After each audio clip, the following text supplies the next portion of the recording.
Show on the road. All right, welcome to another lunchtime chat, sponsored by RELC, the Racial Equity Learning Community out of Rockingham County. We are going to begin our second part of Dr. Freddie Parker's presentation, Early and Unsettled, the Colonies, Slavery, and a Nation's Founding. Quick, and I'll let Dr. Parker do it if he will. Just a quick refresher of where we left off, which was right up against the Revolutionary War. But I'll let you give a quick recap if you like. And thanks for everybody who could join us today by logging in. And I know quite a few people had conflicts, so we're recording and it'll be sent back out. Dr. Parker, I'll let you take it away. Okay, thank you, Felton. Good afternoon, everybody. And I just want to say thank you to Felton for giving me this opportunity to share with the community. We need to take this out of the ivory towers and bring it down to the community. And I thank Felton and his organization for doing just that. I told Felton that I've copied him, and we have established something that we call Information Plus Hour in the Orange County area. And so we have at least one presentation every month that puts information out into the community. And as a matter of fact, our very last speaker was Felton back, I think on February 24th, maybe. So again, I'm very happy to be with you to share with you our continued information on the early establishment of colonial America and moving into the establishment of the United States of America. Let me just go ahead and share my screen with you. When we were here a few weeks ago, we began looking at the convergence of red, black, and white, that I call it, and actually establishing colonial America, from the slave trade all the way down to the establishment of colonial America, down to the American Revolution. And we had gotten to a point in the early 1770s where we were looking at the establishment of the first Continental Congress of the that became the Congress of the United States. That first Continental Congress actually was pulled together in response to the coercive or the intolerable acts that had been imposed on the colonists by Great Britain in the spring of 1774. And we talked about those intolerable or coercive acts. And those acts were passed in response to the Boston Tea Party that occurred in December of 1773. One of the things that came out of that first Continental Congress was something known as the non-importation, non-exportation, non-consumption agreement. And it was held in Philadelphia in September and October of 1774. And so this non-importation, non-exportation, non-consumption agreement essentially said that we're going to cut off ties between colonial America and Great Britain. And so it affected nearly every aspect of trade, including the trade in human beings. It included the slave trade as well. And so actually between about 1775 and 1783, only a handful of Africans came into colonial America via the transatlantic slave trade. Well, after the first Continental Congress, the second Continental Congress was held on May 10th, 1775. And this is where delegates are coming in from the colonies that met in Philadelphia. And this is where George Washington decided that the war is on. There's no question about it. There had been some battles in the spring. And as it turns out, it was also decided at the Second Continental Congress that Blacks, slave or free, would not be used. Absolutely would not be used. As we move through the summer of 1775, as I'll show you just a little bit later, the colonists recognized that blacks were honing in on this conflict between the Tories and the Loyalists, or the Patriots, and Great Britain. And they understood that they had to consider this Black population, and I'll talk about that more in just a few minutes. So much so that on November 7, 1775, Lord Dunmore, who was the governor of Virginia, actually issued a proclamation, in essence saying that Blacks would be used by the British to fight the Patriots. And this is a part of that proclamation. And to the end that peace and good order may the sooner be effected, I do require every person capable of bearing arms to resort to His Majesty's standard, or be looked upon as traitors to His Majesty's crown and government, and thereby become liable to the penalty the law inflicts upon such offenses, such as forfeiture of life, confiscation of lands, and so forth. And I do hereby further declare all indentured servants, Negroes, or others appertaining to rebels, free that are able and willing to bear arms, they joining His Majesty's troops as soon as may be, for the more speedily reducing this colony to a proper sense of their duty. So he has extended the invitation to enslaved people and to the free Blacks to actually join His Majesty's army. So the call was out, and this is actually the proclamation that could be found in the newspapers at that time.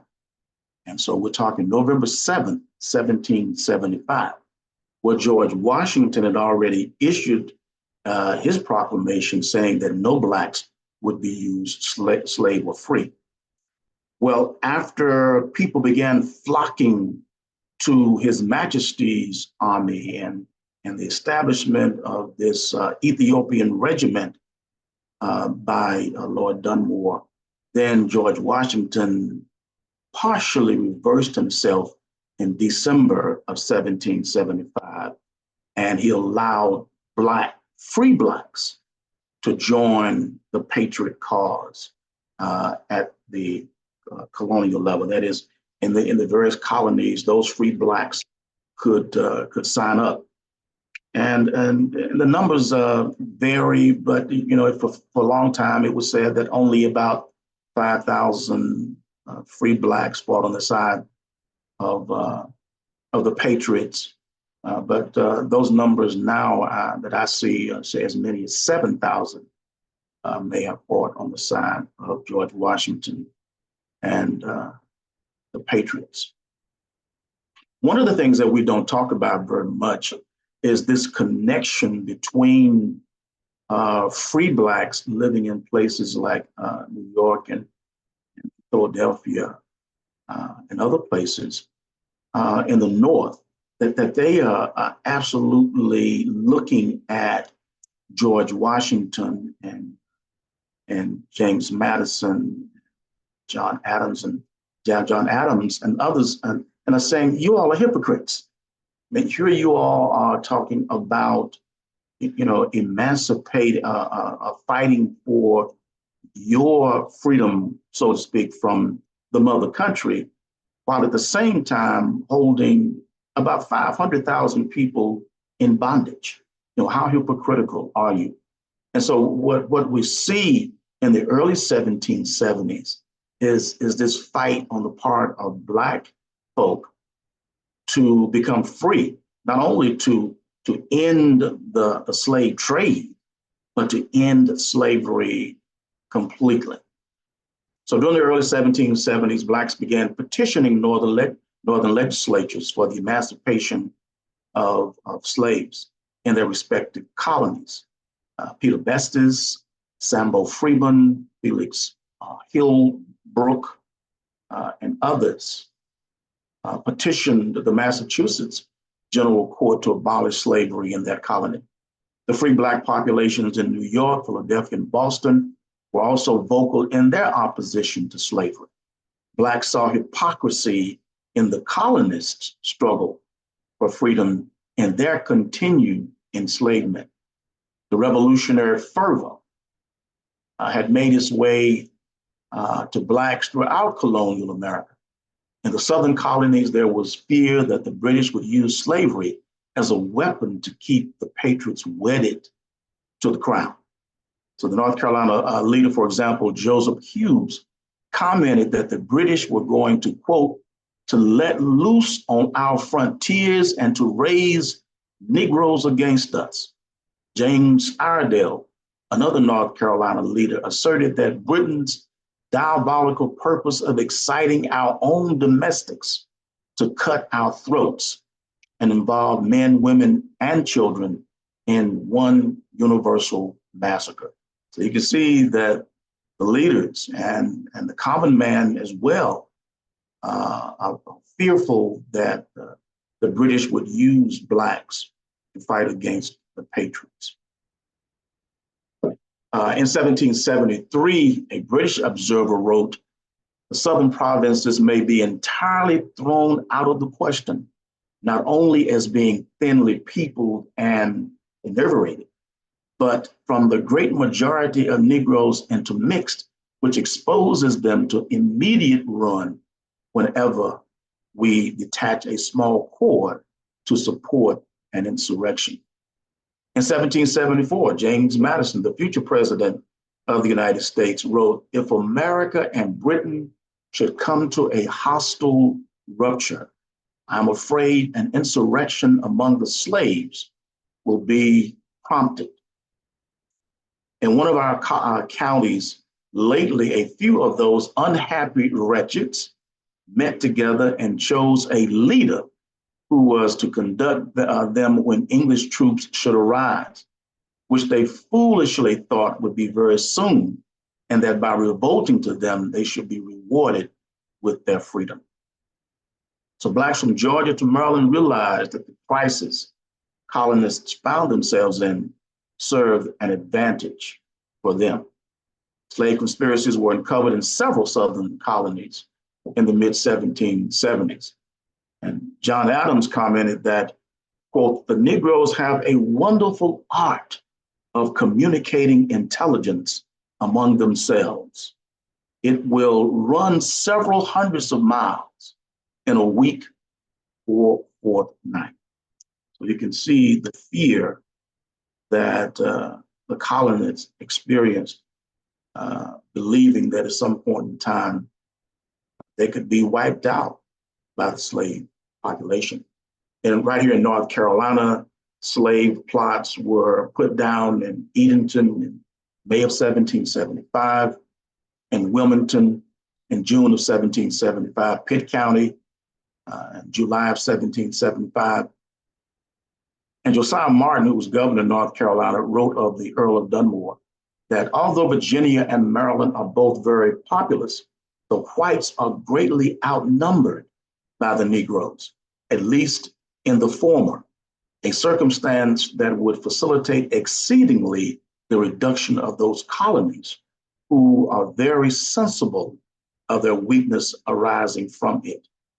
When the Whigs in North Carolina realized that Martin had issued a call for slaves to join the British, he was forced out of New Bern and took refuge aboard a British ship off the Cape Fear River.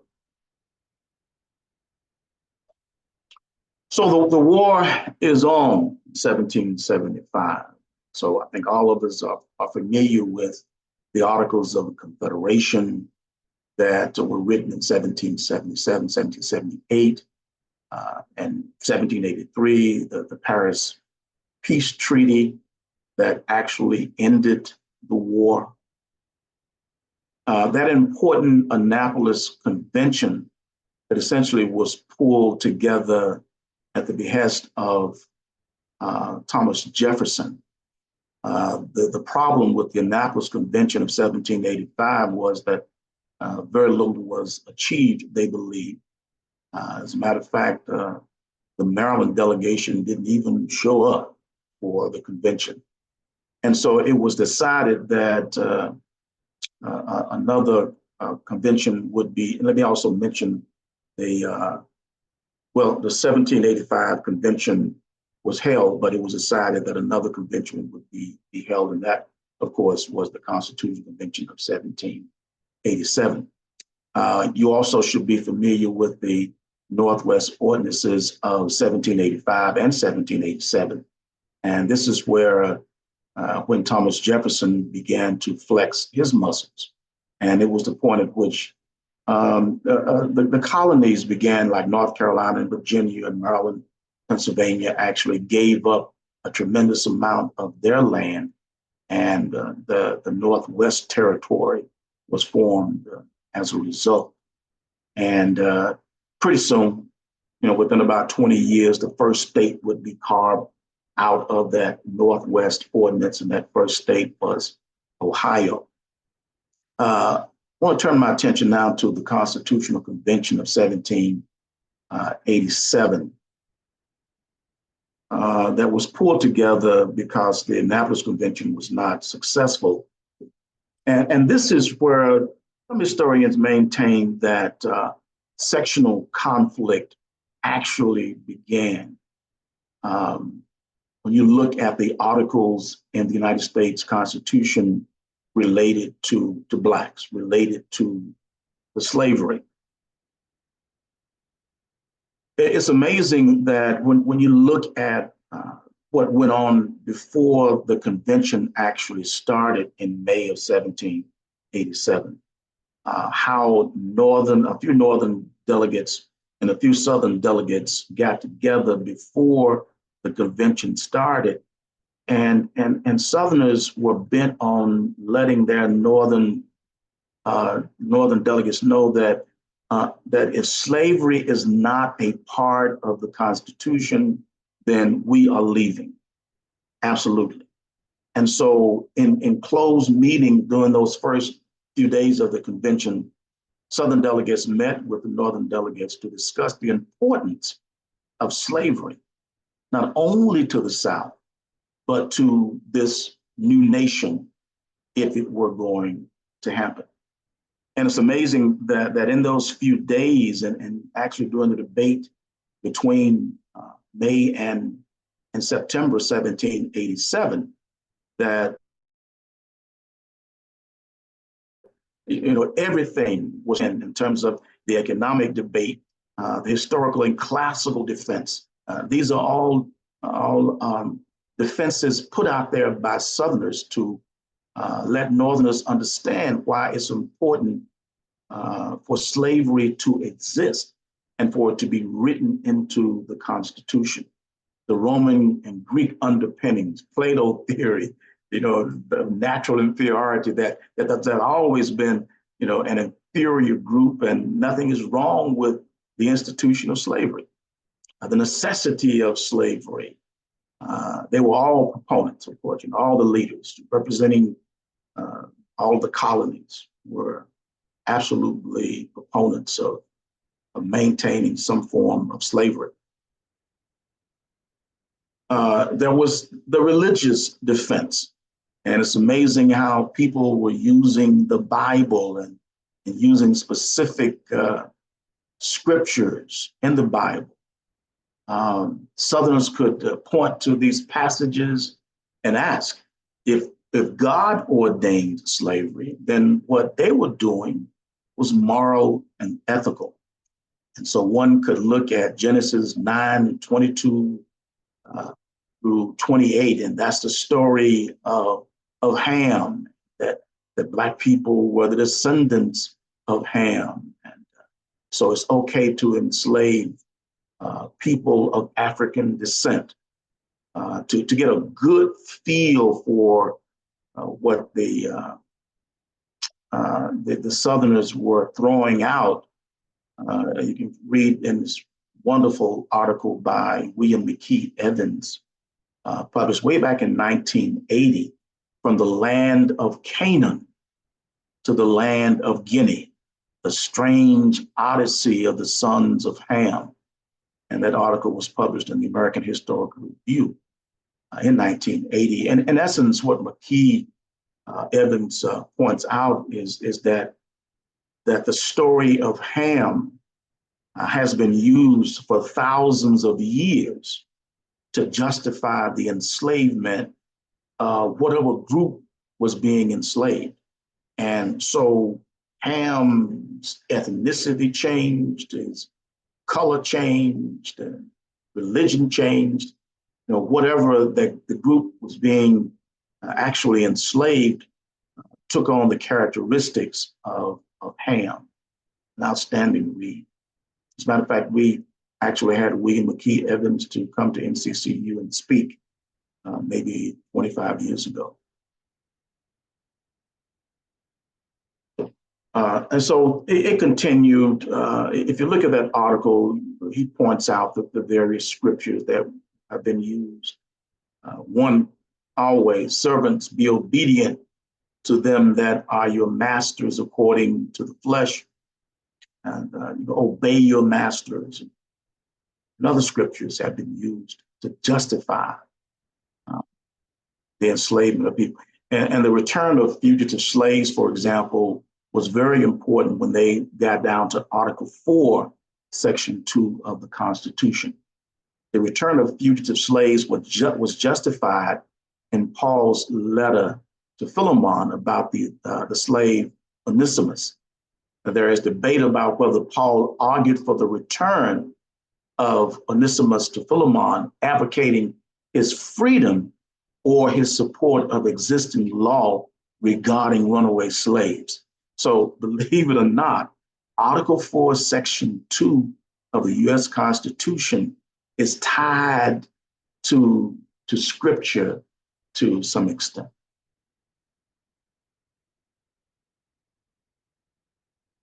Before I actually go into the various articles of the US Constitution that are related to slavery, I'll entertain a question if there is one.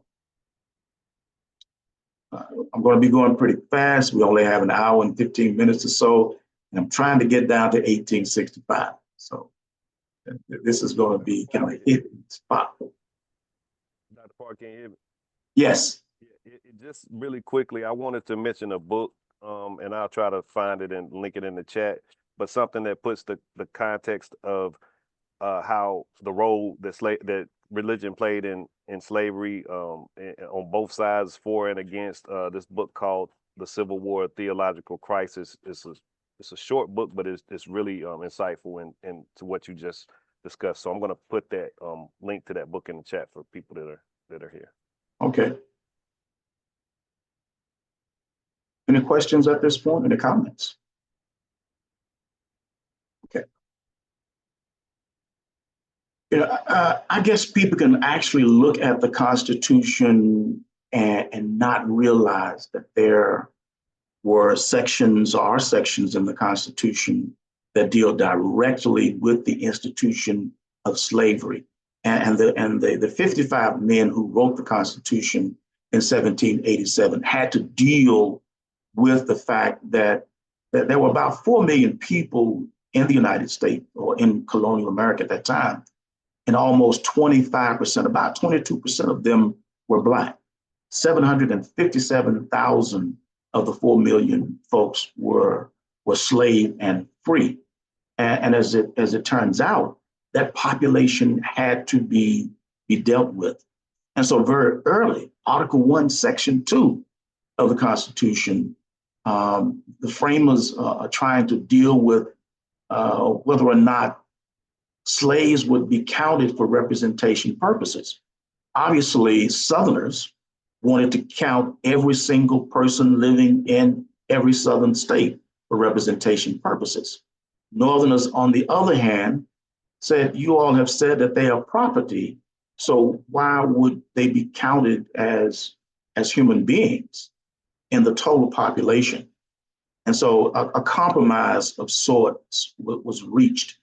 And in that first section here, representatives and direct taxes shall be apportioned among the several states which may be included within this union, or according to their respective numbers, which shall be determined by adding the whole number of free persons, meaning white people and free blacks, including those bound to service for a term of years, indentured servants, and excluding Indians not taxed, 3/5 of all other persons. And you'll note that the framers were very careful not to use the word black or slave. 3/5 of all other persons are referred to, of course, as the enslaved population. So this 3/5 thing that we've been hearing about for more than 200 years, that's where you'll find it in the Constitution. 3/5 of all other persons.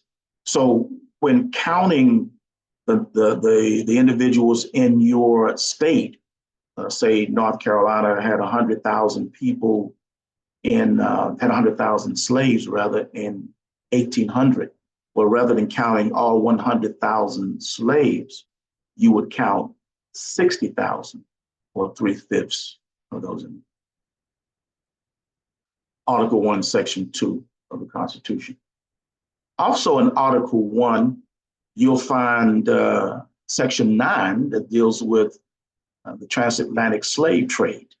You know, there was this philosophy in the North that, you know, we need to cut off the slave trade. Northern delegates were saying that you know, it's evil, it's bad, let's cut it off. Southerners, on the other hand, were doing everything in their powers to ensure that the slave trade would continue. So a compromise of sorts was reached, and it simply says the migration or importation of such persons as any of the states now existing shall think proper to admit shall not be prohibited by the Congress prior to the year 1808, but a tax or duty may be imposed on such importations not exceeding $10 for each person. And you'll see again that the framers were very careful not to use the word Negro, slave, or black. So in essence, the slave trade would come to an end beginning January 1st, 1808. And of course, there would be a tax or a duty imposed on each enslaved person who came into the United States. We do know that officially the slave trade did end in 1808, but thousands of Africans continued to come into the United States, and they were used as slaves all the way down to the late 1850s and early 1860s. The third section of the U.S. Constitution that deals directly with slave population is Article 4, Section 2. And for Southerners, this was the most important part of the Constitution. I mean, if we're going to get anything in the Constitution, let's ensure that we get this in. And the person driving this was Pierce Butler from South Carolina. If you look at Article 4, Section 1 of the U.S. Constitution, it talks about extradition. That is, when one person committed a crime and fled into another state, it was the responsibility of that state to have that person sent back to the state in which the crime took place. Well, Pierce Butler is saying the same thing about the enslaved population. What if our slaves ran away from South Carolina to Pennsylvania to a free state or to a free territory? Would that person be free? And so written into the Constitution is this: a person charged in any state with treason, felony, or other crime who shall flee from justice and be found in another state shall, on demand of the executive authority of the state from which he fled, be delivered up to be removed to the state having jurisdiction of the crime. And even though the word slave is not mentioned, Negro is not mentioned, the writers knew exactly what they were writing. And this is referred to as the Fugitive Slave Clause in the U.S. Constitution. So Southerners said, okay, now a slave is a slave forever. And they understood that once they became the United States, Congress was assembled, you have your executive, you can now write legislation. And it wasn't very long, in 1793, Congress actually wrote the Fugitive Slave Law, that very first fugitive slave law. And it said that if slaves ran away from a slave state to a free state, individuals who harbored them, who gave them refuge, if found guilty, had to pay a fine of $500. 1793, $500, a lot of money. This is 2024. $500 is a whole heck of a lot of money. So, you know, Southerners absolutely got what they wanted in Article 4, Section 2, and in 1793 Fugitive Slave Law. The only problem with the Fugitive Slave Law, and Southerners cried for another 50 years or so, saying that the law was not rigidly enforced, that once enslaved people made it to northern states or to free territories, they were given refuge, and the people in those states did very little to return that property back to the South. So as a result, the United States of Congress actually ratifying the Constitution in 1788, 1789, we're now the United States of America. And what I want to do is to just talk about some significant events in the early years of the Republic. All of you know that the first three presidents were Washington, Adams, Jefferson. Jefferson's election is known as the Revolution of 1800. You're now getting rid of these Federalists, and you have your first anti-Federalist president being elected. I think very significant in those early years of the Republic is the Louisiana Purchase of 1803. And its significance, number one, it more than doubled the size of the present United States at that time. It opened the extension of slavery question. Will slavery be extended into the newly acquired lands? And the strict and loose interpretation of the Constitution. People were saying that Thomas Jefferson was a strict interpreter of the Constitution, but the purchase of Louisiana said something else about whether or not he was a strict or loose interpreter of the U.S. Constitution. And I'll get back to the significance of that in just a few minutes.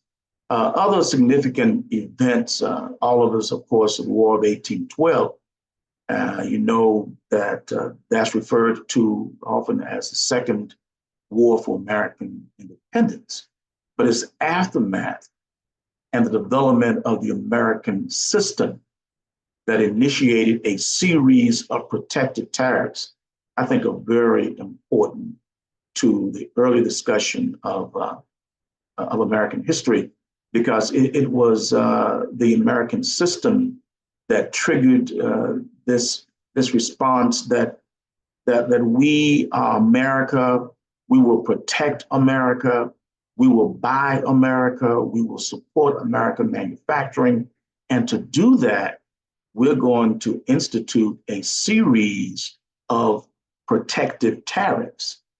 And three of them were passed: 1816, 1824, and 1828. And of course, the goal was to depend less on foreign trade, buy America, support American manufacturing. The tariff of 1828 was referred to as the tariff of abomination. and it was almost a 50% tax on incoming goods. I mean, the highest protected tariff in the history of the nation, of the young nation. And all of you know that it led to the nullification crisis of 1828. It is what really ushered in this sectionalist conflict, the sectional crisis North against the South.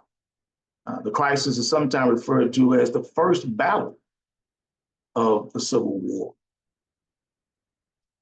John C. Calhoun, who actually was elected vice president of the United States in 1828, and who was a nationalist most of his life, now has become the leading proponent of sectionalism, of protecting the South and its economy, and more than its economy, protecting the South's way of life. So John C. Calhoun wrote anonymously the South Carolina Exposition and Protest. I mean, everybody knew that it was probably John C. Calhoun. And of course, it was a protest against this protective tariff, this tariff of abominations. I mean, so much so that he actually resigned as vice president of the United States and went back to South Carolina, later, of course, became a senator and was there until his death in 1850. Such words as nullification, interposition, the concurrent majority. One can look at Reverend Dr. Martin Luther King's speech in 1963, and he talks about the fact that Southerners' lips in the 1950s and 1960s, their lips are dripping with the words of nullification and interposition. That whenever the South wanted to go against a Supreme Court decision or legislation, they could simply nullify it. Or in the case of King saying, no, lips dripping with nullification and interposition. The concurrent majority refers to this notion that if Southern states come together and go against legislation or a Supreme Court decision, then that was fine, it was legal to do that. But of course, we know that that's not the case. North Carolina can't just say, I'm not going to abide by this decision of the U.S. Supreme Court. They can say it, and in often cases, they do it, but legally, that's not the case. Now I want to dip back. I know we don't have very much time to the Missouri Compromise of 1820. At that time, in 1818, there were 11 free and 11 slave states that made up the United States. All of you probably know that Maine and Missouri applied for statehood. But Henry Clay and others decided that what will happen when the next state applies for statehood? And the big question was always having a balance of power, in the U.S. Senate. You didn't want the South to have more representatives in the Senate than the Northerners and vice versa. So there was this philosophy that we needed to maintain some balance of power. And as it turns out, with 11 and 11 in 1820, a compromise was reached. We'll go ahead and allow Maine to come in, we'll allow Missouri to come in, but we need to set some kind of precedent for states that would be carved out of that massive Louisiana territory. And the precedent-setting part of that was that slavery was forbidden north of 36 degrees, 30-minute parallel. So if you look at the northern border of North Carolina and follow it across to Missouri, it would be Missouri's southern border. So anything north of 36 degree, 30-minute had to come in, or territory, states carved out of those territories had to come in as as free states. And of course, that remained the law of the land until 1854, when the Kansas-Nebraska Act was passed, and it was partially reversed. We'll talk about that in just a few minutes. Other significant events in American history in those early days, I think we'd be remiss if we didn't talk about the Native American population and the fact that in 1830, Congress passed the Removal Act, the Indian Removal Act. It was signed into law, of course, by Andrew Jackson. Some Supreme Court cases grew out of that act, and it's essentially it was legislation designed to remove what would be almost 100,000 Native Americans between 1831 and 1850. And 1851, we talk about the reservations in 1867, but concentrations were established in the United States, specifically for the Native American population in 1851, as thousands and thousands of Native Americans began moving to actually were moved and removed to the western part of the United States. They had to come up with some way to kind of put these individuals in a specific area, and the concentrations, like the reservations 16 years later, did just that.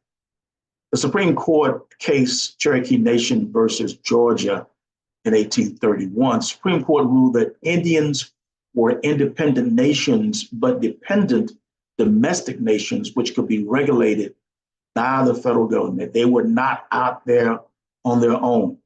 And from then until 1871, treaties were actually, that were written, were dictated by the federal government. In other words, the state of Georgia, the state of North Carolina could not actually negotiate with a Native American ethnic group. In Worcester versus Georgia, the following year, the Cherokee Nation then is a distinct community occupying its own territory, which the laws of Georgia can have no force. In other words, there was this situation where Georgia tried to tell individual Worcester what he could and could not do. And in essence, the U.S. Supreme Court says that Georgia, you don't have that right. Only the federal government can have this intercourse with the Native American population. And right down to the present time, essentially that becomes the law of the land. I mean, all of us are familiar with the Trail of Tears and the fact that it began the removal of Native Americans from the eastern part of the United States to the western part. As I indicated, we talk about the Trail of Tears, those thousands who were marched to the western part of the country, during the 1830s. But when you look at the whole sweep between 1830 and about 1850, we're talking almost 100,000 people being removed. The Texas question in 1836, the Battle of the Alamo, and Southerners had begun moving into Texas, land actually owned by Mexico, and essentially they took Texas from Mexicans. They carried their enslaved population with them. Mexico actually abolished slavery, but that didn't make any difference to Southerners who were carrying their enslaved population into Texas. There was this conflict between, of course, Mexico and America between 1836 and 1848, resulting in the Mexican-American War that lasted from 1846 to 1848. And after the war ended, the Treaty of Guadalupe Hidalgo was written. And essentially, the United States, again, is able to add a tremendous amount of real estate to the United States. And this is when the United States definitely is going from shore to shore, because as a result, or the provisions of the Treaty of Guadalupe Hidalgo allowed for this huge amount of land for the United States. It actually included present day California, Arizona, New Mexico, Colorado, Nevada, Utah, Wyoming. We're talking about 525,000 square miles. Mexico said that they, as a part of the treaty, they were to receive $10 million. There were those who argued that they really never got that $10 million. And also, as a part of the one of the provisions of the treaty was that the Rio Grande River would become the southern border between Mexico and the US. And all of us hear in the news every day, what about that southern border? What about that southern border? Well, we know what the southern border is without a doubt.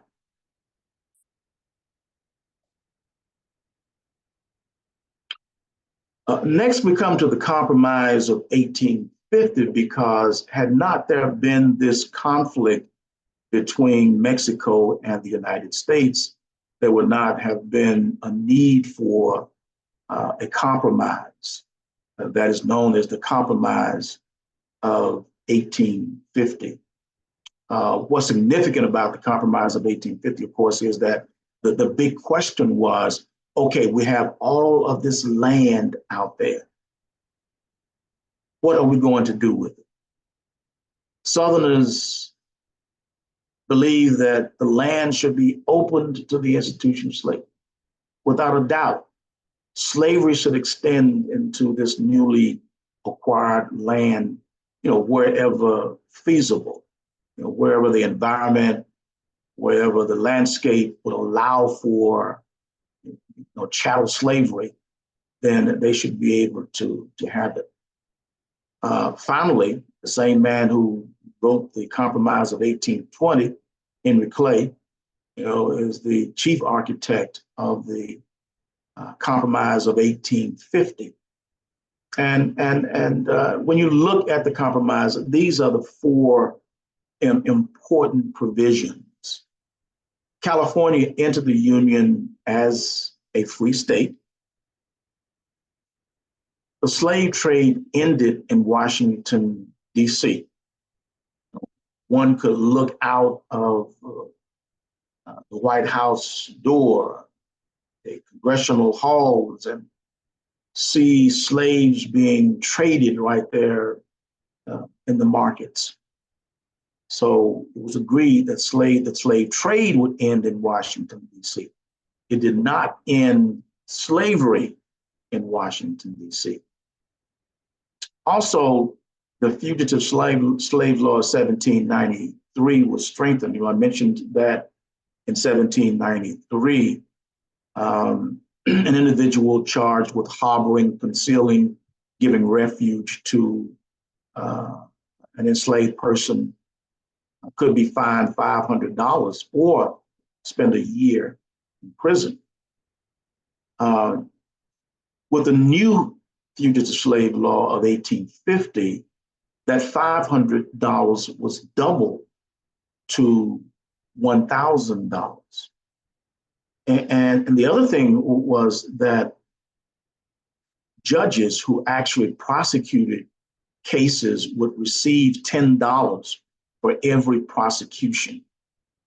So there is an incentive to actually send runaway slaves back to the South. So when you look at the Compromise of 1850, this is essentially the only thing that Southerners got out of the deal. And they of course, were definitely unhappy with the compromise. The other potential that they could have received from it is the fact that popular sovereignty was applied to the states that would be carved out of the Mexican territory, or this newly acquired 525,000 square miles. So whenever a state, a territory applied for statehood, that state could actually hold a plebiscite, hold a vote to determine whether or not they're coming in as free or slave. To the best of my knowledge, no slaves, no states came in under slavery, and eventually all of them would come in as free states.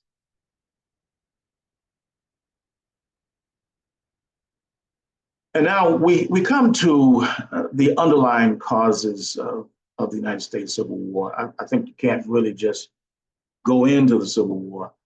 The underlying causes, and one of the questions that I give to my master's students when they're doing their exam, Master of Arts exam, is I want you to write me an essay on what you think are the major underlying causes of the United States Civil War.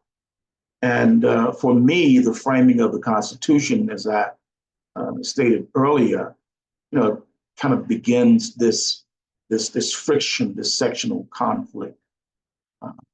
You have to talk about the Compromise of 1820, the nullification crisis of 1828, without a doubt, abolitionism, the Nat Turner Rebellion of 1831, and the fear of rebellion in total.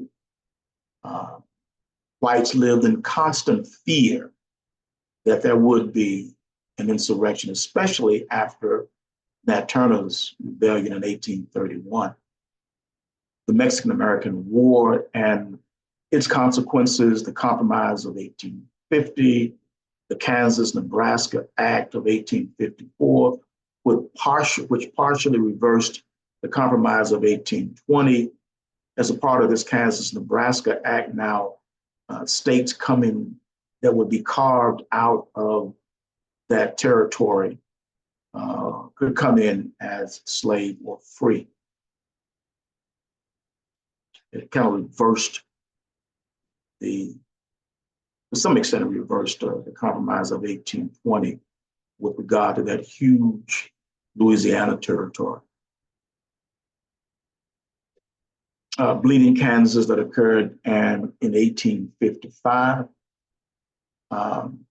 where Southerners went up against Northerners over the issue of the expansion of slavery into Kansas. The Dred Scott decision of May 1857, Freddie Douglass made his famous speech in August of 1857 because so many abolitionists have become, despondent. They thought that slavery would never come to an end because of this decision, and he made the famous speech in Canandaigua, New York, where he said, "Where there is no struggle, there is no progress.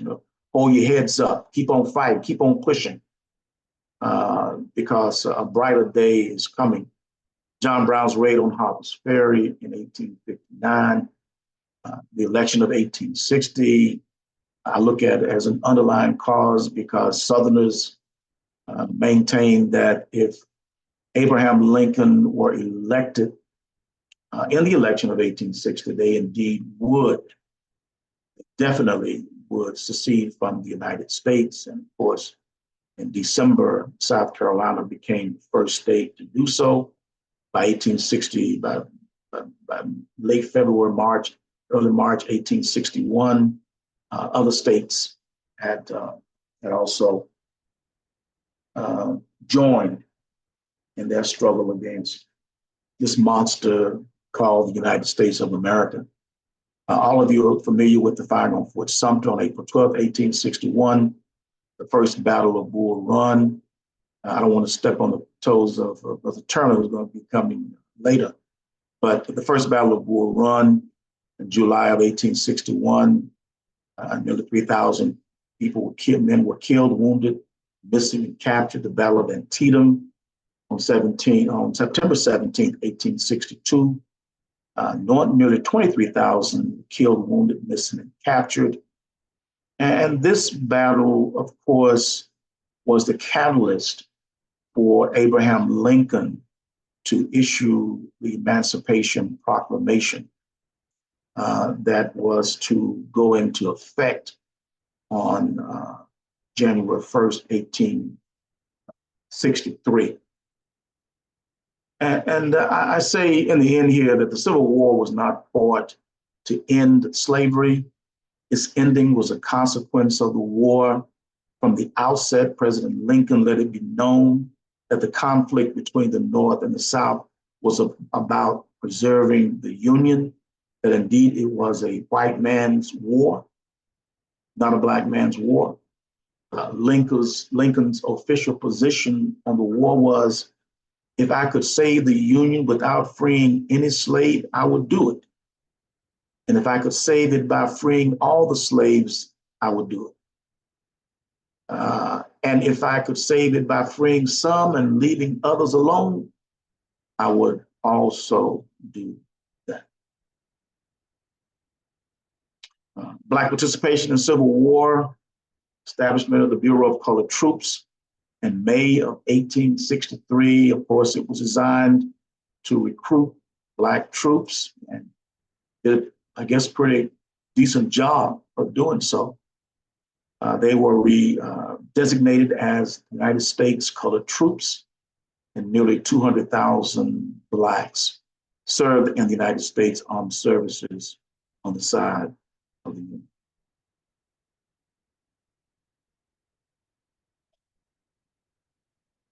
And I'll stop right there. A lot of information to hit on, and we're talking about 90 years or so. Absolutely. Greatly appreciate you for informing us better. Anybody have any questions? I'm going to just say a couple words about the books I posted in the chat. But if you have any questions, just raise your hand or a mic and ask away. I'll just say briefly, I just put a few books in the chat. I think they do a really good job of capturing how contentious and violent actually the Senate and Congress and pieces of what we think of as the government that we have. Oh, I'm sorry. Can you hear me? Can everybody hear me? Okay. Well, yeah. Sorry about that, Lisa. I'm not sure what's going on there, but how contentious and how violent the government was at this time. So everybody probably knows about Alexander Hamilton and Aaron Burr, but up until the point where slavery is becoming this super contentious issue, Charles Sumter is assaulted on the Senate floor and almost killed. And this is right before a couple years before John Brown raised Harper's Ferry, but it's one of the catalysts. So you have so much going on, and I just appreciate the fact that Dr. Park provides so much context. So you guys understand this country was established with slavery in mind as a institution. We talk a lot about humanity. That's a lot of my positionality when we're talking about everything that this country embodies. When you think about freedom and justice and fairness, et cetera, humanity had to be almost removed from this large segment of the population to sustain this institution. Yet, when you look, it's constant resistance. I mean, throughout, before the country's established as the United States, and throughout that period of time, there's ideas of inclusion, as Dr. Parker touched on, when the negotiations and the lead up to the Revolutionary War is taking place. Black folks are like, are we a part of this? What's in it for us? And then you get to other pieces of the puzzle, such as something we had the opportunity to encounter with some students in DC recently. We toured Mount Vernon, and you know, even when George Washington's expanding his property and building onto his mansion, you find out these stories about these enslaved people who have run off. Only Judge, a cook in the kitchen named Hercules. These people are constantly fleeing, constantly seeking freedom. So when I'm teaching on these topics, I often remind students that there was never just the settling of being a slave for most people. There was always some form of resistance, always. But keep in mind, they had families and they had familiar places that they called home as well. So that there's a whole lot of things psychologically to unpack. And again, for the purposes of these sessions, lunchtime chats, and anything I'm able to participate in with you guys, it's always about context. There's just more to the puzzle. And Dr. Parker, I greatly appreciate you for providing some extreme context and some understanding of how volatile the establishment of this country was. Okay, I hope everybody could hear me talking. Lisa said she was having some trouble hearing me. But if anyone, are there any other questions, any other comments, any other thoughts before we get out of here for today? Okay, I'll say, Dr. Parker, thank you again. We'll have part 3. I'm thinking in another maybe 2 months, because Andrew Turner, as Dr. Freddie Parker mentioned, he's going to kind of fill in the area that's concerning the Civil War, give more context to that, and actually express some more personal stories of soldiers, both Black and white. So that should be a really good presentation as well. And then we'll wrap up with Dr. Parker taking us into post-Civil War, the failure of Reconstruction. That's a place that really needs more attention, especially for us to better understand how we get to where we are in terms of this taint of racism that we don't seem to be able to shake even to this present day. But I thank you all for joining, and I'll send out the recording very soon. Greatly appreciate you all. Salitha, did you have a question before we get out of here? Okay, well, you just turned on that camera, so I wasn't sure. Well, you getting a lot of thanks and greatly appreciate. Oh, thank you. Oh, okay. Dr. Parker, we all thank you, and then you getting a lot of thanks in the group chat, and greatly appreciating you for imparting this wonderful information. So you guys enjoy the rest of this beautiful day. Beautiful day. Yeah, enjoy it. Thanks, Dr. Parker. Greatly appreciate All you. right. Y'all take care.